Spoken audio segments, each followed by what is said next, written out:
In this lecture, we will learn arithmetic, logical, and relational operators. You will become familiar with the arithmetic, relational, and logical operators and how they are used in C. So let's get started.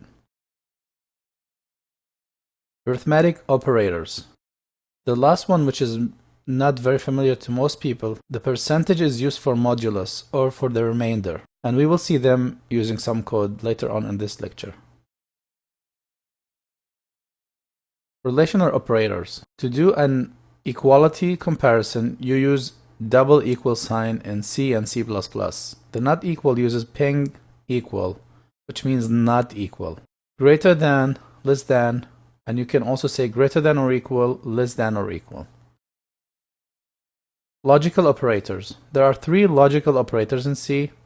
Ampersand is for the AND operator. The double pipe is the OR operator, and the ping is NOT operator.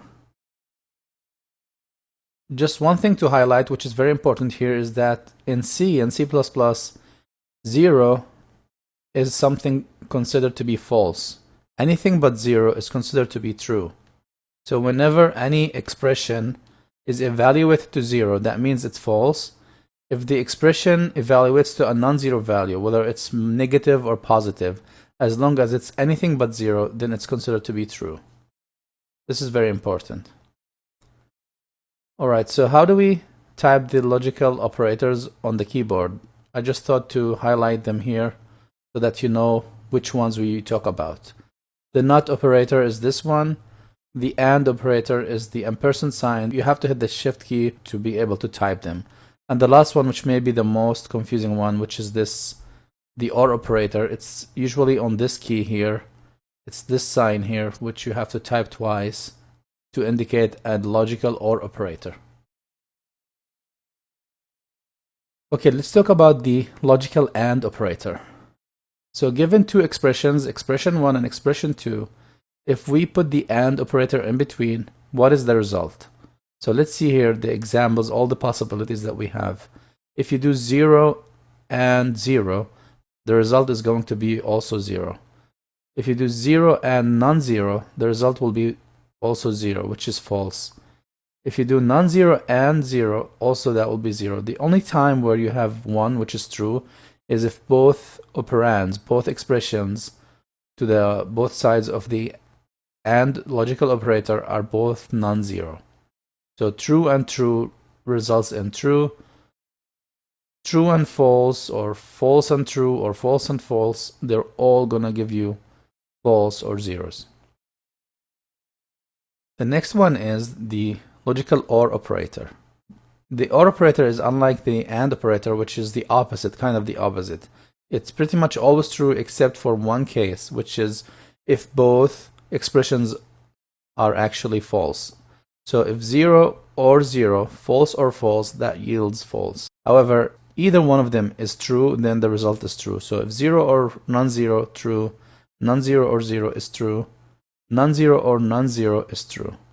So that means basically the most important case here is that they both have to be false to get a false using the OR operator.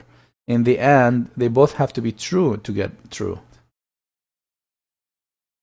Lastly, the NOT operator. So if we have 0 and we say not 0, that means it's true. So not false is true and not true is false. That was just a quick introduction. Let's see that in action by writing some code.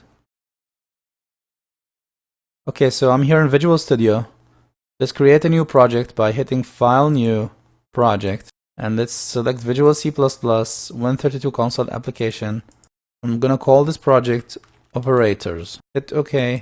Then on the first page, hit Next. Make sure to click on Empty Project from this page. Leave everything as is, and now we hit Finish button. Right click on Sources, Add New Item, and let's name this one main.c. Make sure the extension is .c, again, because we're writing C code, not C++ code. Now I click on Add or hit Enter, is the same. Okay, we have the file added. Let's put a comment here.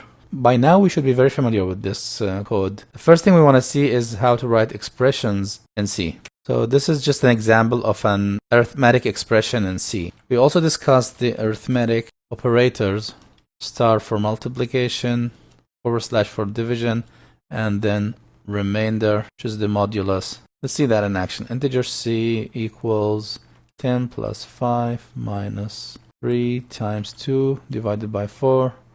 Here's an expression that uses the 4 operators. Let's do the same expression using float. Let's say printf a equals %d, f equals c equals %d as well, f equals %f because it's float. Right, so let's print out a, c, and f. Let's run this. Control F5 on the keyboard. Yes, compile and run. So as you can see, the result for a was 70, c equals 14, while f is 13.5. So it's very important to notice the difference between float and integer operations, right? Because here we're dividing by 4 float. It's not the same as the integer. Okay, so last one, we want to say remainder. To see that in action, we can say integer d equals 10 divided by 3. Integer r equals 10 modulus 3. So printf 10 divided by 3 equals %d. 10. Here's something cool to learn, which is if you want to print out the percentage sign itself, this is not acceptable by printf because it might think it's a special format specifier. In order to fix that, you have to use a double percentage. In this case, you're saying that, oh, printf skip this because I'm just trying to print out the percentage character. So 10 modulus 3 equals %d, and new line character. So print d and print r. Let's also see this in action. Control 5.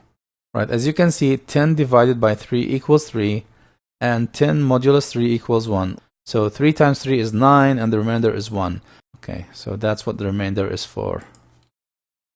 Alright, let's talk now about logical operators. Say integer e1 equals 100 is equal to 50. You can actually put these inside parentheses like this if you feel it's confusing, or you can just leave it as is. So what I'm doing here is actually I'm trying to compare, and I want the result of this comparison to be saved inside an integer. Remember that we said the expressions in C are either true or false. If this yields 0, then it's false. If it yields 1, then it's true. So that's what I'm trying to get here. Is 100 exactly the same as 50? No, that's not true. This is going to be 0, obviously. Is 100 not equal to 50? True. This is going to give me an integer value of 1. C doesn't have the Boolean type, true or false, even though in the latest, I forgot one of the later standards, C99, underscore bool and C, but in order to use it, you have to include a file called standard bool. I'm not going to use it. Let's not worry about this for now. We just use the typical old way of doing this. 0 is false, non-zero is true. Okay, now let's print out the values of each expression using the \t, which is, this stands for tab. Like this is just a vertical tab, as if you hit the tab key on the keyboard, right? I want to have, instead of adding one space, I want to have a tab between my outputs. Okay, let's run this and get an idea about these evaluations, that these expressions and how they were actually evaluated here. So is 100 exactly the same as 50? That's giving us 0. That's false. Is 100 not the same as 50? That's true. The E3, is 100 greater than 50? Yeah, that's true. And E4, 100 is less than 50? That's false. E5, 100 is greater than or equal to 50? That's of course true. And then E6, 100 is less than or equal to 50? No, that's not possible. That's false. Okay. So that's the value of each expression. Now let's try to use them with AND operator, which, as you remember, is this double ampersand sign. And I want to say printf E1 equals %d and E2 equals %d, which results in, just do something like this, results in %d. So I'm going to do E1, E2, and then E1 and E2. I hope this is clear. I'm trying to compare them together. Let's do the same for E2 and E3, E3 and E4, E4 and E5, and E5 and E6. Okay, so that's all the AND operators. Let's compile and run. Okay, so E1 is 0 and E2 is 1. In this case, ANDing them together yields in 0. false and true is false.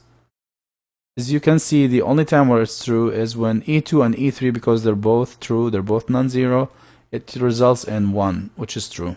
Everything else is kind of 0.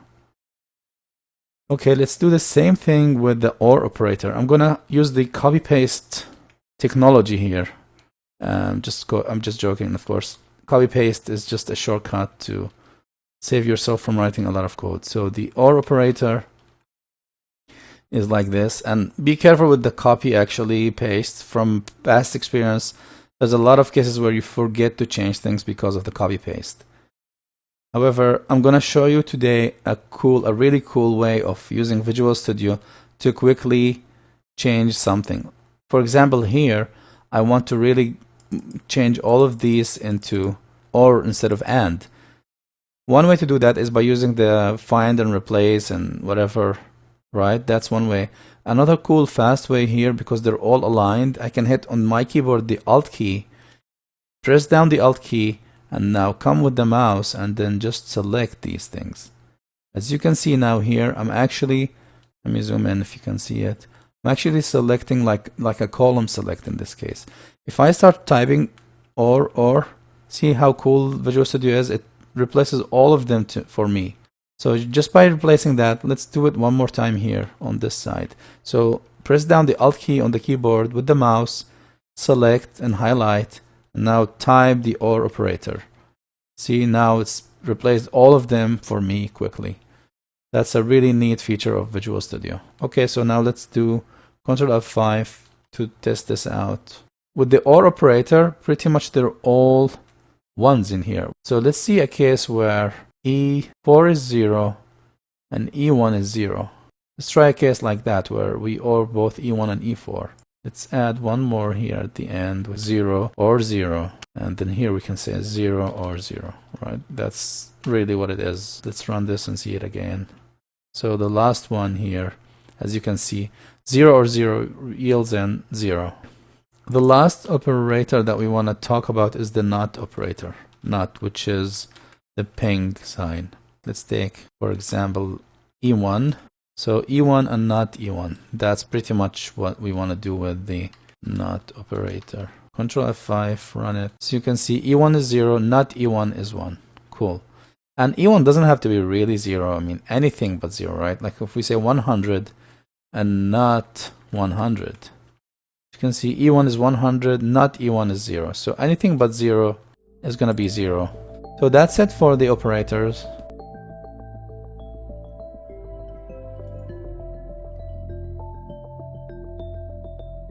In this lecture, we will learn how to combine both arithmetic and assignment operators together in C and C++. So let's get started. Okay, so let's open the project from the previous lecture, which is called Operators Solution. So I'm going to click on this to open it. I'm going to use the same project. I'm just going to clean up the code a little bit. I don't need all of this code, so let's get rid of that and just keep the main function, etc. All right, so today we want to talk about combining the assignment and arithmetic operators together. Just to give you an idea, let's start first with a few variables we want to use. Define 3 variables, 3 integer values, x, y, z. Okay, so this is what we learned from the previous lecture, where we can write expressions like this: x equals x plus y. For example, we can do all the assignment operators here. I'm using the plus, minus, y equals y divided by 2, z equals z modulus x, and then z also equals z times x plus y. Let's print out all of the x, y, and z. Okay, so let's make sure this compiles okay. Control F5. Okay, so now let's look at x, y, and z. X is 3, y is 1, and z is 4. Cool. So nothing new so far. So now let's go over these one more time and try to rewrite them using the new combined assignment arithmetic operators. I'm just going to copy paste again here and start replacing this. Okay, so I just copied them here so I can start changing them one by one. But the first thing we want to do is for the x equals x plus y, we can do this x plus equals y. I'm going to keep this as a comment so that we can compare. So the next one, z minus equals y. So this is how we rewrite it using the new combining the arithmetic with the assignment operator. This is a shortcut way of doing it in C, C++, which is cool. Y divided by equals 2, same as this. And then z modulus equals x. Again, same as this. So as you can see, now this one is a little bit tricky because this is not the same as z times equals x plus y. They're not equal. This is not the same because this is actually not the same as this. Why? Because this is how you translate this. You say z equals z times x plus y. So you gotta be careful with this one, because the way you unfold it is that whatever is on the left is multiplied by everything on the right. So you gotta be careful. This is not the same as this one here. So this one we cannot write it using this technique. We can do z times equals x, and then we can say z plus equals y. This is what it translates to. So this guy here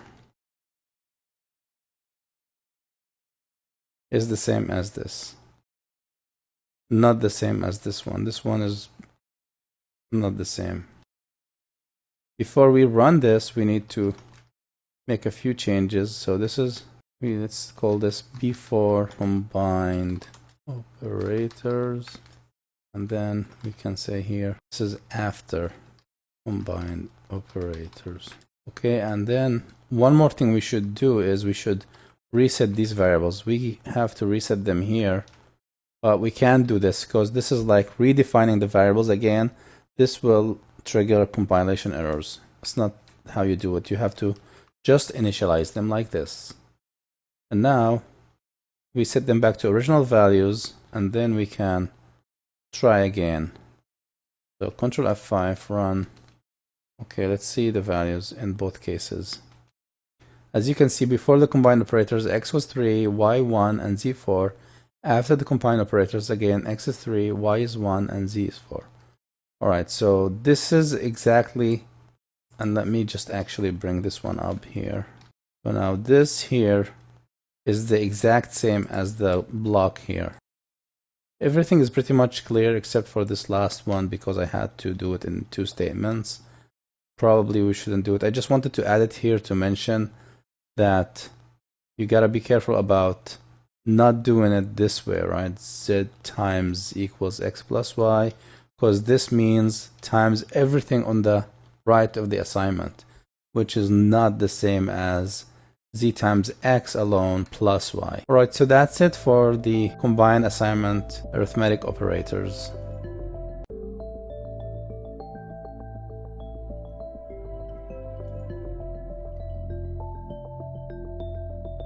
In this lecture, we will learn how to use a nice feature of C, C++ called incrementing and decrementing operators. So let's get started. Okay, so from Visual Studio, I'm gonna open again the last project we created called operators.solution. So from the File menu, Recent Projects and Solutions, click on operators.solution.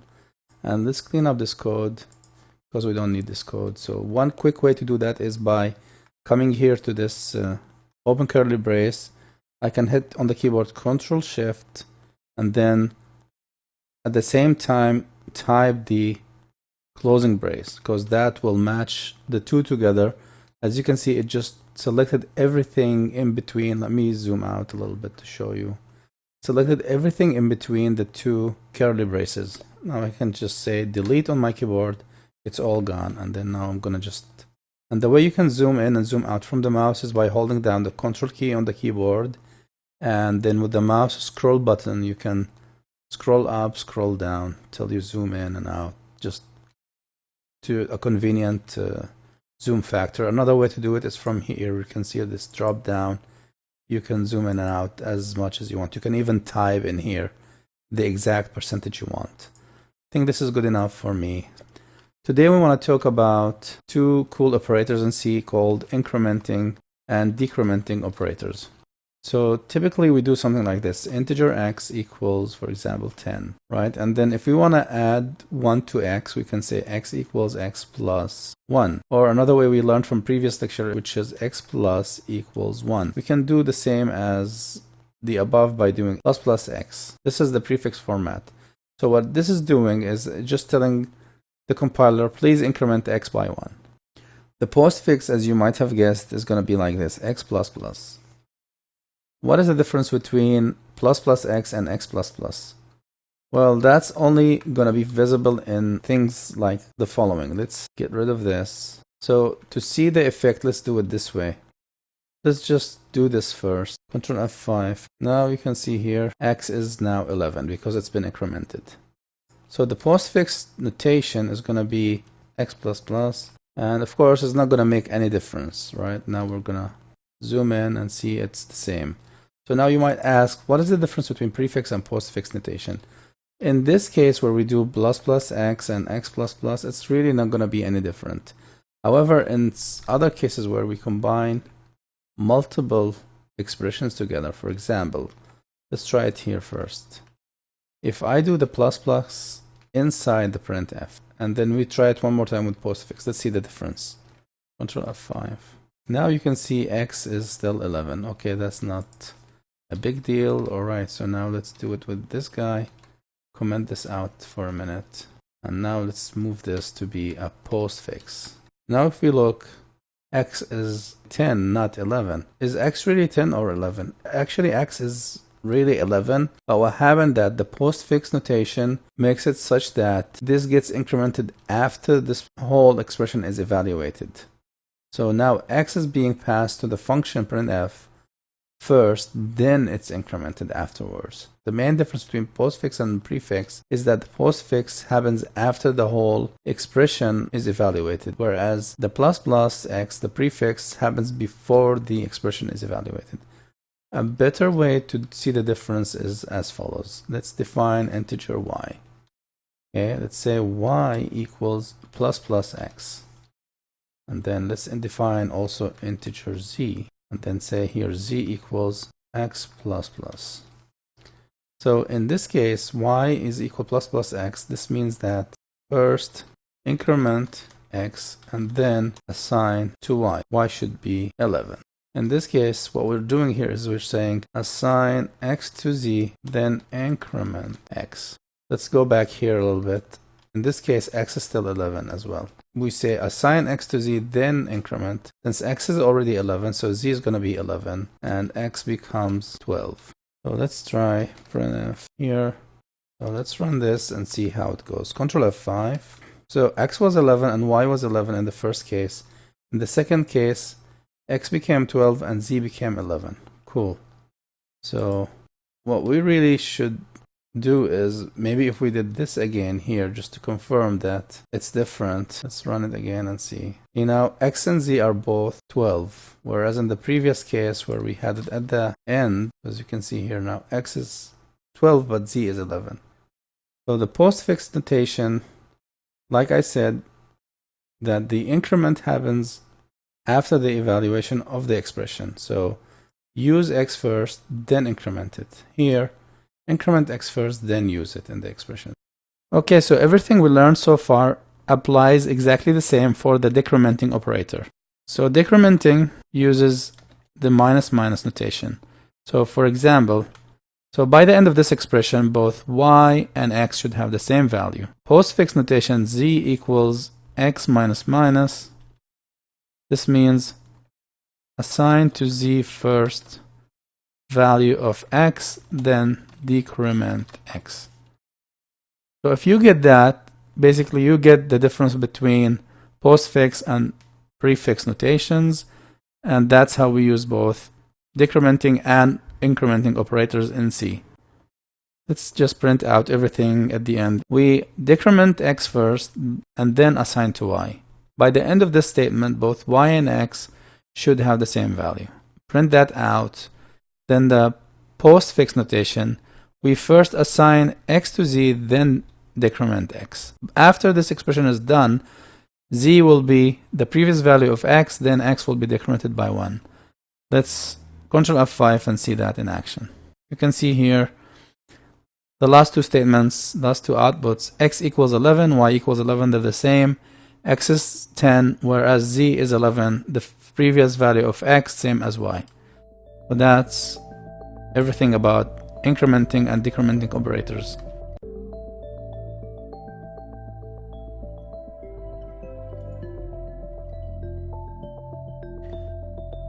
In this lecture, we will learn about typecasting and the cast operator in C. We will learn how to convert between types using the cast operator. So let's get started.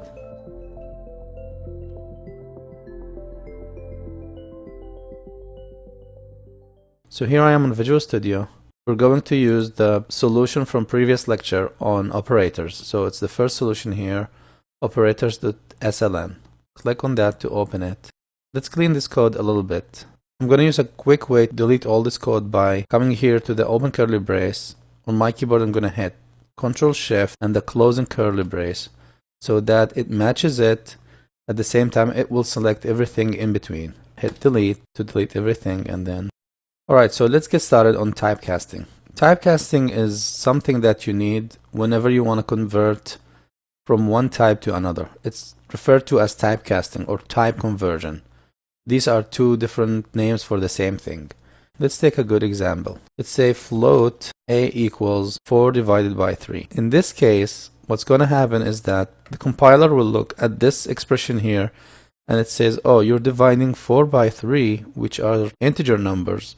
So the result of this is going to be an integer number. Let's see that in action first. Then we talk about how to use the typecasting operator. If you remember, %f is used for float numbers and doubles. So I'm going to put a in here. Right, so let's hit Control F5 to compile and run. Okay, as you can see here, the result is 1. Well, that's not the right result we want, right? But what's happening here is that the compiler looks at this expression and says, oh, you have two integer numbers. A division between integers should result in an integer. So that's not going to give you a float number. Alright, so to force this to be a float, we've seen in previous lectures where we could use just something like this. Make one of the two numbers as a float. That will fix it, but that's not always possible, right? For example, if I had integer a equals 4, integer b equals 3, and integer f equals a divided by b. In this case, your only option is to use the typecasting operator, which is something like this. You say float, right? Convert this whole thing into a float for me. So let's compile and run and see the result now. Now, as you can see, it's a completely different result, right? It's 1.3333, etc. Let's take out this type converting operator from here, right? Let's run it again and confirm that this is how it gets the result. As you can see, it's back to the original 1 because it's an integer division.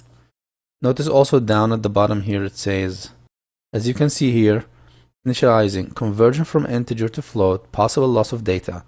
This is like where the compiler is trying to tell you, hey, maybe you need to be aware of this. That's why we say we're going to convert this to float to fix this issue. There are other cases where you do type conversion, but this is one example. Most of the type conversion typecastings require that you convert from one type to the other. Another example would be if you have two floats and you only want the integer value of the float. Like let's say if you want, let's say now integer I equals integer f. So now here we converted the integer division into a float, and now we're just looking at f and say we only want the integer part. So let's print out both values and see how it goes.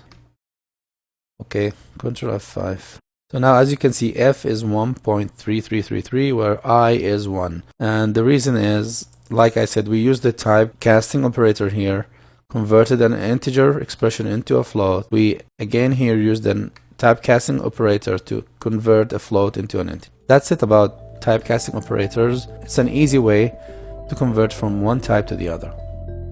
So that's it for this lecture.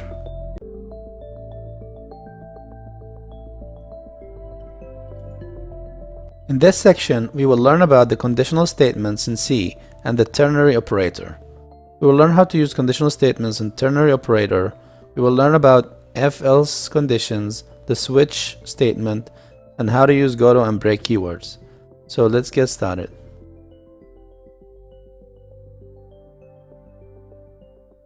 Okay, so here I am on Visual Studio. Let's go ahead and create a new project. So click File, New Project. Make sure to click on Win32 console application. Let's call this one Conditional Statements. Hit OK. On this page, we will hit the Next button. Okay, so on this page, make sure to choose the empty project from here and then hit Finish because we want to create a C project, not a C++.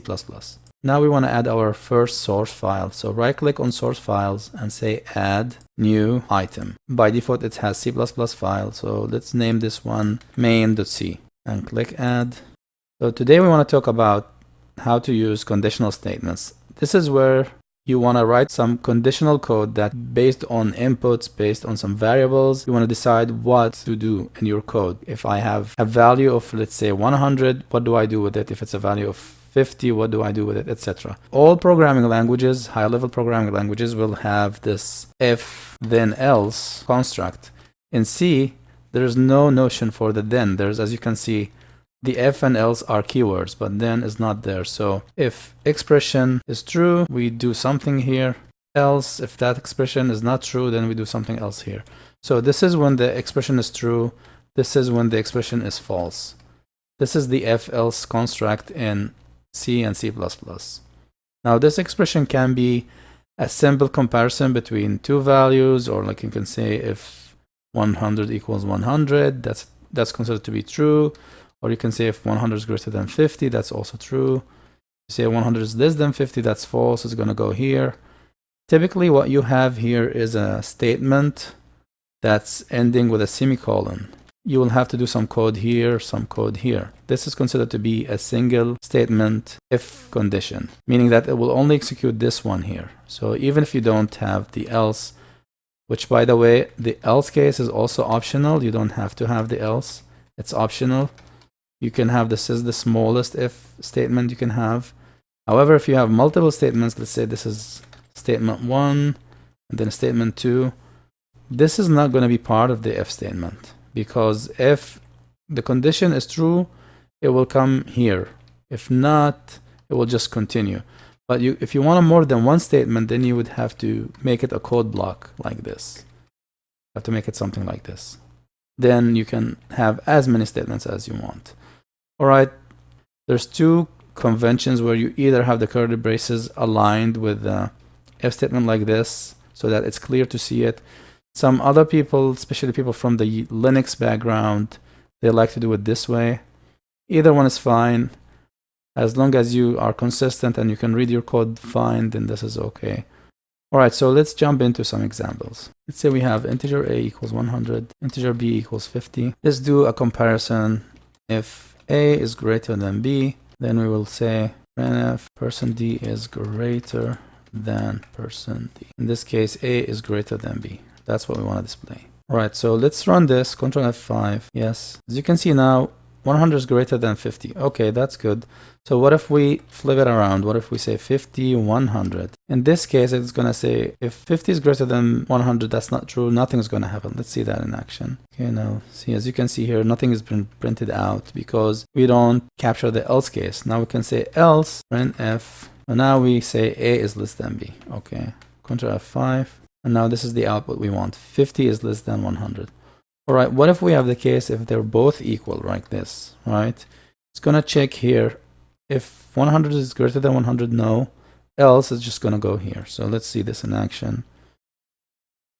So you can see now it's saying 100 is less than 100, which is not true. So really what we want to do here is we can actually add another if statement, which is allowed in C. You can say else if a is less than b, then we do this. So now if we run it this way, we will get no output. See, there's no output. So now how do we fix this? Well, since we have an if else, there's another if, we can now say also else, right? And say else printf %d and %d are equal, because that's the last case, right? So we can say now a and b are actually equal. Control F5 to run it. Now, as you can see, 100 and 100 are equal. So this is how you would write an if else in C and C++. If we say like, hey, just for fun, right? Why would you pass me two equal numbers? Just to show you like how you can have more than one. Even though I have one statement here, I can still do more in this case. So I have a code block. Control F5, yes. And as you can see now, it says 100 and 100 are equal.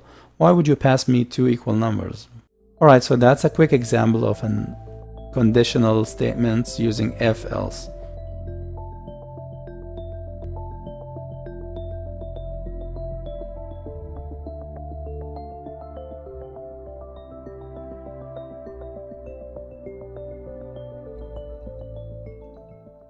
Okay, so in the previous lecture, we actually saw how to use the if else statement. In this lecture, I'm going to show you a more complex example so that you get a feeling of how to use the if else. We want to write a function called check high blood pressure.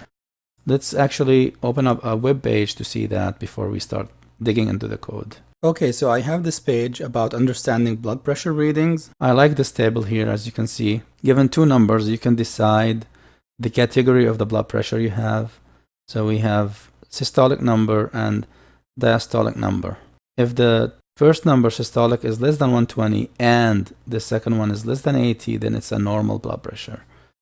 If the first one is between 120 and 139 or the second one is between 80 and 89, then you are considered to be a pre-hypertension. If your high blood pressure range falls between 140 to 159 for the systolic or 90 to 99 for the diastolic, then you are stage 1. There's a stage 2, and then there's the crisis mode. Let's write a function that we give it these two numbers. It will print out one of these categories for us. All right, so let's go back to Visual Studio. All right, so we're back in Visual Studio. Let's first clean up this code, get rid of this code in here, and then make this into a function that takes two numbers, the systolic, and the other one is diastolic, I think. All right, so this is our function. Given the two numbers, let's first translate that paragraph we saw into numbers in here. Okay, so instead of going back and forth between that chart and the code, I decided to just put in the comment and translate everything from the chart into this single comment. So basically, if the systolic reads any value that's less than or equal to 120 and the diastolic reads less than or equal to 80, then that's a normal range. If the systolic is between 120 to 139 or diastolic is between 80 to 89, this is pre-hypertension. And then the next stage will be 140 to 159 or 90 to 99. That's considered stage 1. And there's stage 2. And then the last one is any value for systolic over 180 or diastolic over 110. That's a crisis. We should call 911. Or go into emergency immediately. If you have a URL in the comment, see how Visual Studio can actually make it into a clickable link. You can actually click on it by hitting down the Control key on the keyboard and then click on it with the mouse to follow that link. Anyway, so let's translate this into code here using the if statements. So what I'm going to do is I'm going to check both systolic and diastolic values that get passed in from the caller. So the first thing we want to say is if systolic is less than or equal to 120, and remember the and that we learned in the previous lectures. This is how you do and. Diastolic is less than or equal to 80. In this case, what do we want to say? We want to say printf, your blood pressure is normal. And we can say here, congratulations, you are a healthy person. Keep up the good work, whatever, etc. So now else, if systolic is, how do we say it's in that 120 to 139 range? Well, actually here we have to say if it's greater than or equal to 120 and systolic is less than or equal to 139. Or now let's move to the next one.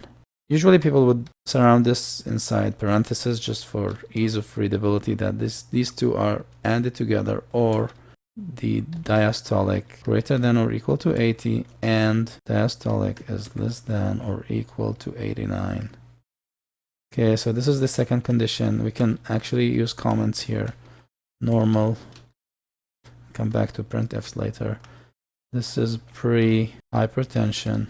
else stage 1 if systolic is greater than or equal to 140 and systolic is less than or equal to 159. As a matter of fact, it's easier for me at this point to just copy this into here and just change the numbers.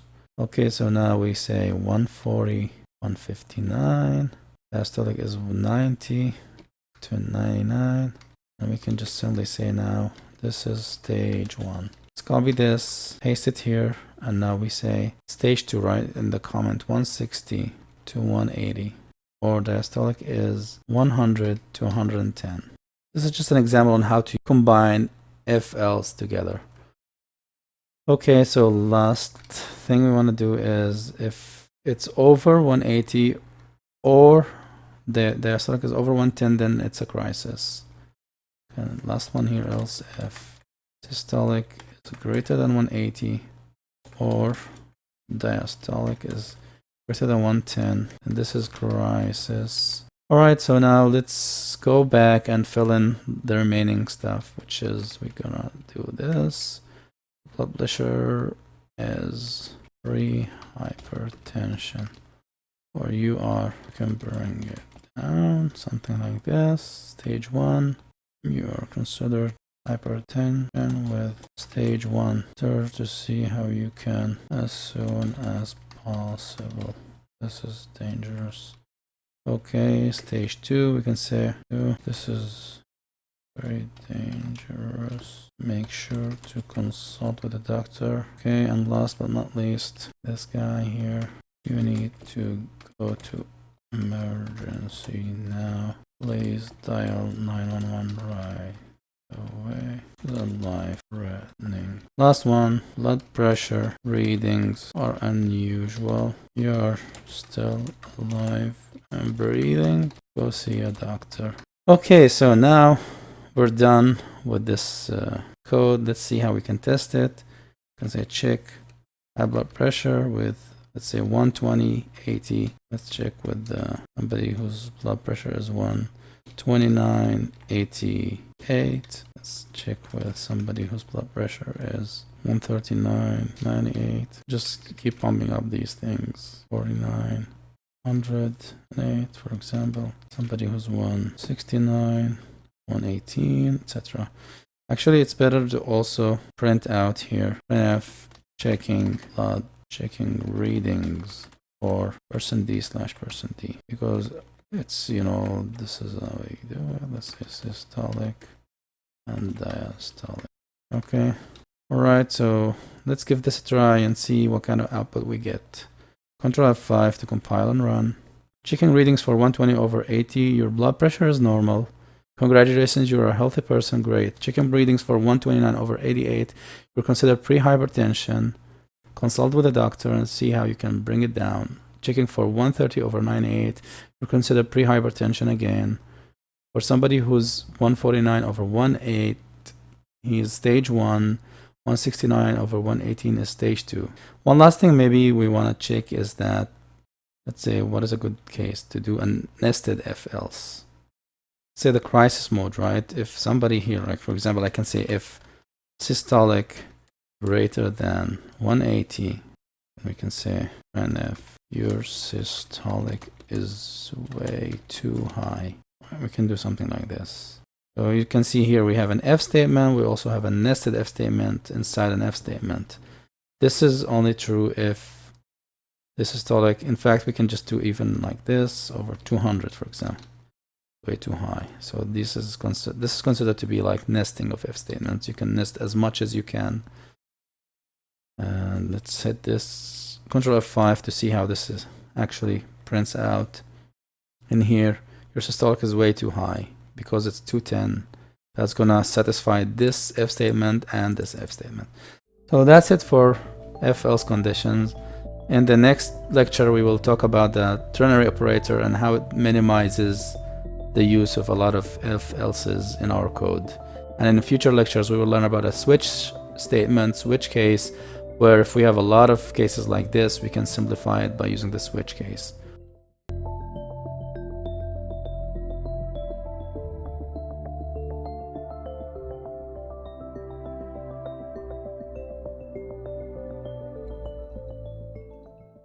Today I'm going to show you how to use that ternary operator in C, and C++ has the same operator. So let's go back to our project from previous lecture, which is conditional statements solution. So open this up. I'm going to delete this code here because I don't need it. Let me delete all of this and this code in here. I want to learn today about a new operator, cool operator that allows you to do simple things instead of using if else. Let's say we want to write a function called integer max. Given two integers a and b, it should return the maximum value. So we say if a is greater than b, we can say return a, else return b. Let's see this in action. Printf maximum of is, for example, let's have integer a equals 100, integer b equals 200. Let me explain this to you. So we have defined two integer variables here. We want to say the maximum of these two is going to be the value that this function returns. So we pass to max both a and b. It checks which one is greater than the other, returns the one that's greater. If a is greater, it gives you back a. Else, if b is greater, it gives you back b. So that's the whole point of this max function. So in this example, the result should be 200. Let's try to run this. Control F5. All right, so maximum of 100 and 200 is 200. Okay, so that's cool. All right, so this is basically the max using if statement. Let's introduce the ternary operator. The ternary operator is like this. It uses a question mark and a colon. Normally, you have your expression here. If this evaluates to true, then the value is going to be this value, true value. Otherwise, this is the false value. We can say here if a is greater than b, if yes, print a, otherwise print b.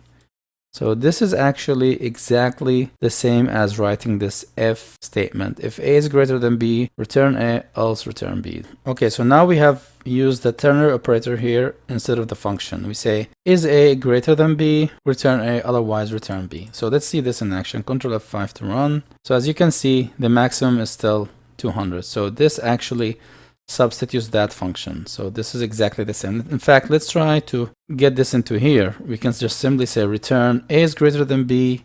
In that case, we return a, otherwise we return b. And that actually is the same as this here. Let's comment this out. And now we can come back here again and just use the same function again. Max of a and b. Control F5, run. And still the same result. Okay. So that's how you use the ternary operator. Let's try this example. Let's get rid of all this code for now.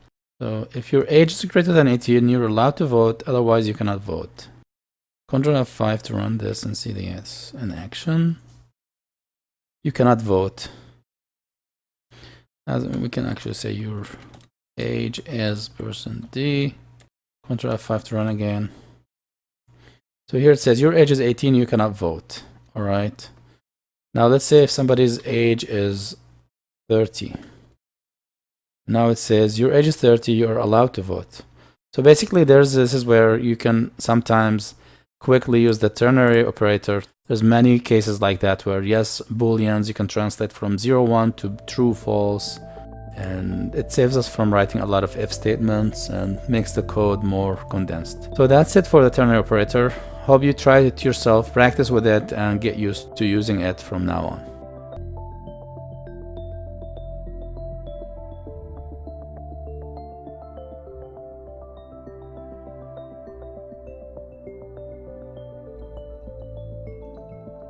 Okay, so let's talk about the switch statement. Let's open up the project from previous lecture, which is the conditional statements solution file. In the previous lecture, we learned about how to use the ternary operator. Today, we want to learn about a new statement in C and C++. It's called the switch statement. Switch is a keyword in C and C++. So let's see how we can use it.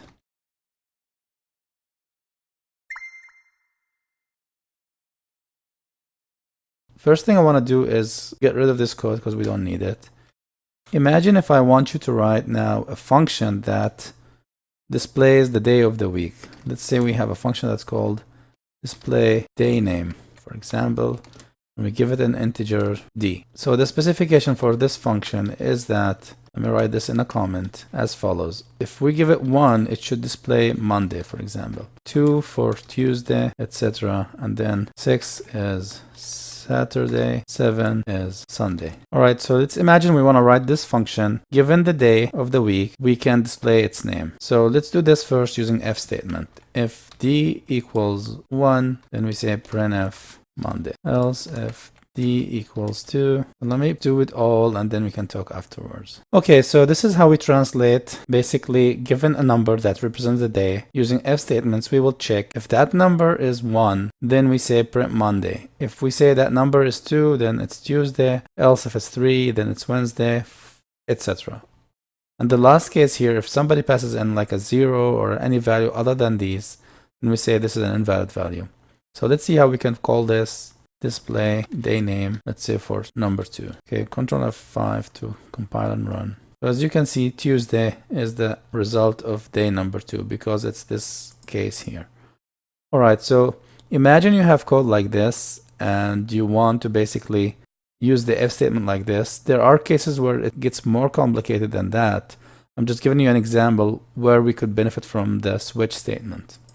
Here's one example right here. We can rewrite this code using the switch statement as following.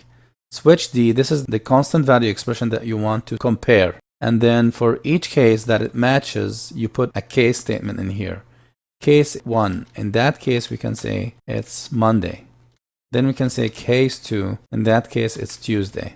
Case 3 becomes Wednesday. I'm going to copy the code from below and just finish all the cases. Okay, so now I copied all the cases from below, from 1 to 7, Monday, Tuesday, Wednesday, etc. till Sunday. Let's go ahead and just comment this out for now. All right, so let's run this again and see how it's gonna actually, using the switch statement, gonna match the Tuesday, but however, there's a slight difference between the two. And let's see the difference. Control F5 to compile and run. You can see now it's actually printing out Tuesday all the way through Sunday. Why is that? As you may have guessed, in C and C++, the switch statement tries to match the first constant that matches the value and then starts execution from there, and it falls through. It can fall through to the next statement, without comparing anymore. So that's why we need another keyword in C, which is the break keyword. You need to specify that once you're done with this case statement, you need to break. So really, break is just getting out of the switch statement. So let's do this for every case here to make sure that this is the proper way of writing it. Okay, so now this captures everything. Let's try it one more and say Control F5. Now, as we can see, it's printing out Tuesday, which is the correct behavior. Cool. So now one other thing that we need to introduce here and learn about today is, what if I have a case, a value that's none of these? That's where we can use something called the default case, meaning that if it doesn't match any of these cases here, then you can match the default. So if I pass in a value for d, let's say that's 0 or 100, it will not find a matching case, it will go to the default. And in this case, what we can do is borrow this last statement here and say invalid value. You can say person d is an invalid value, and we can actually say d here. Let's try, for example, 80, right? Control F5, run. You can see here saying 80 is an invalid value. So that's how it goes to the default case. Let me get rid of this code now. We don't need it. Again, switch is used for comparing a constant value, trying to match to a constant expression in here. A variable here is going to be usually containing some value that it tries to match to a constant expression in one of these cases. Notice that you can actually have multiple statements in here if you want to. Again, what breaks the execution is this break statement. It gets out of the switch statement. Let's try another example.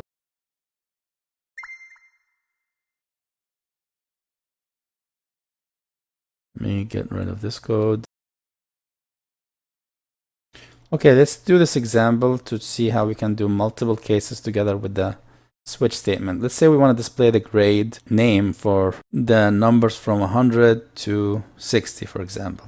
In fact, a grade can be actually float. Let's make it float here. The reason why I'm passing float in is because somebody might have a grade of, let's say, 96.5. So we want to kind of typecast that to the closest integer.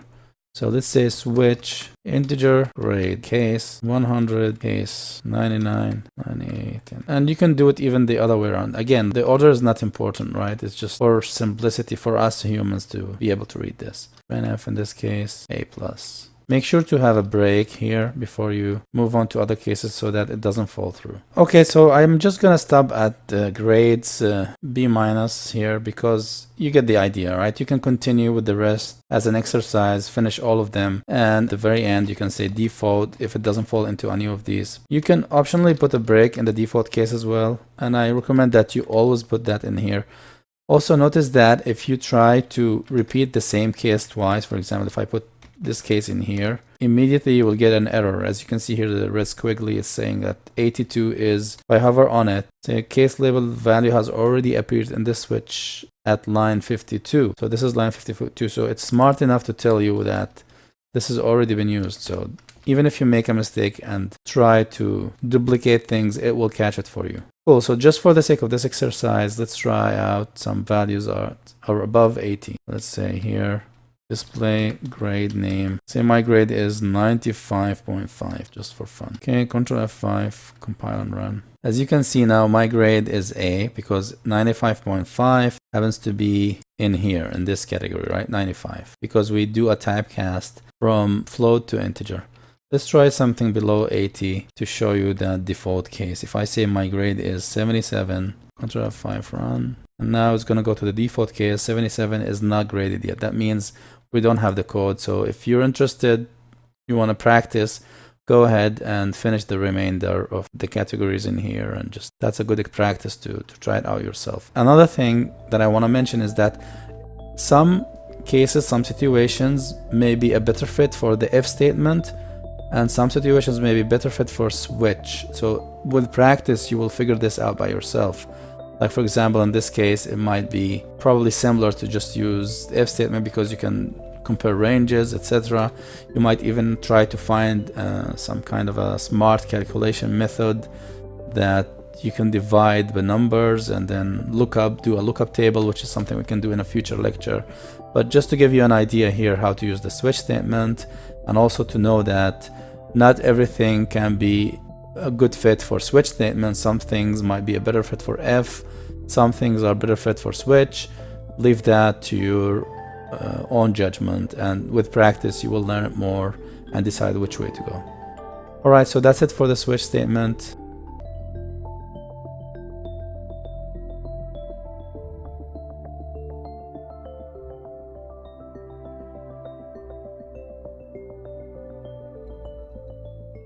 Okay, so here I am on Visual Studio.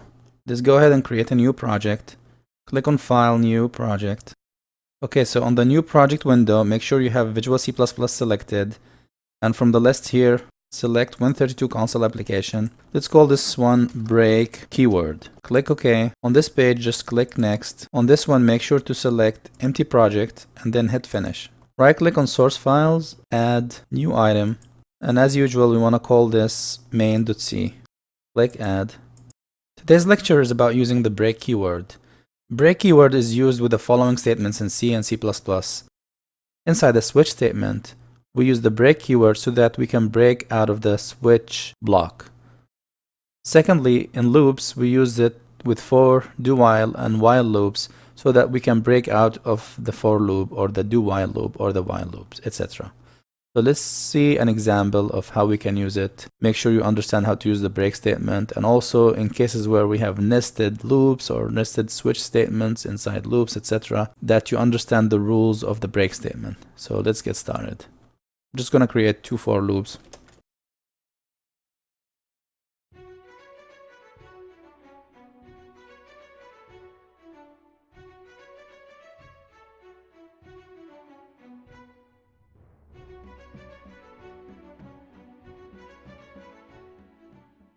Okay, so let's go over this example quickly. I'm creating here a for loop from 0 to 9. So each time we come inside this loop, we say inside I loop with I equals the value of I. So it's going to be 0 to 9. Notice this. I'm saying here that if I is greater than 5, I'm going to break out of this loop. So this breaks out of the I loop. This is going to cause us to go out of this. When I say the for loop, this is the for loop that I'm highlighting right now.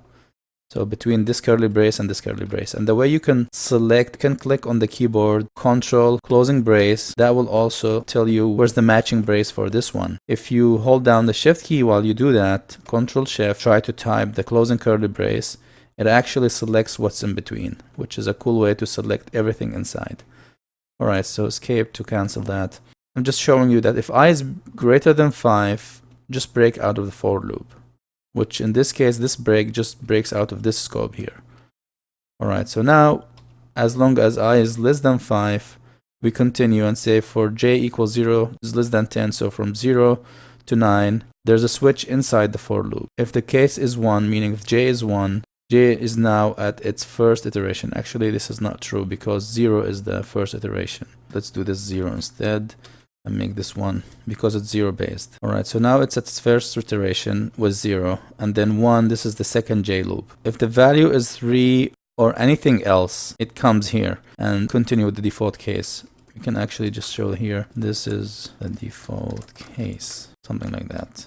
Notice that break in here is optional because there's no following case after that. If there was like a case here where, for example, case 5, for example, if there was a case like this, it will continue falling through. That case, if you don't want to do that, you have to use the break keyword. But right now, there's nothing behind it, so the break is optional here. Now, before we move on, notice that this break doesn't break out of this for loop. It just actually breaks out of the switch statement because break always goes out of scope of the most inner enclosing switch or for loop. In this case, the closest to the break is the switch construct here, so it's going to just break out of the switch, not out of the for loop. However, here down at the bottom, if j is greater than 4, this break is going to just break out of this for loop because it's inside this code block, just breaks out of that code block. So this breaks out of the j loop. We can here say break out of the switch statement block. Okay. So that's how we use the break statement with for loops and switch statements. Let's just run this and see how it goes. Control F5 to compile and run. Now, as you can see here, there's a lot of output inside I loop with I equals 0. J is now its first iteration. This is the second iteration.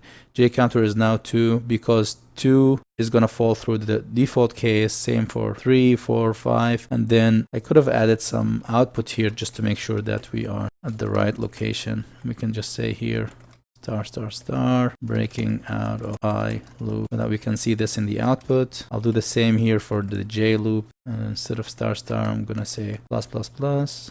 Breaking out of J loop. Okay, let's run it now. Control F5. Yes.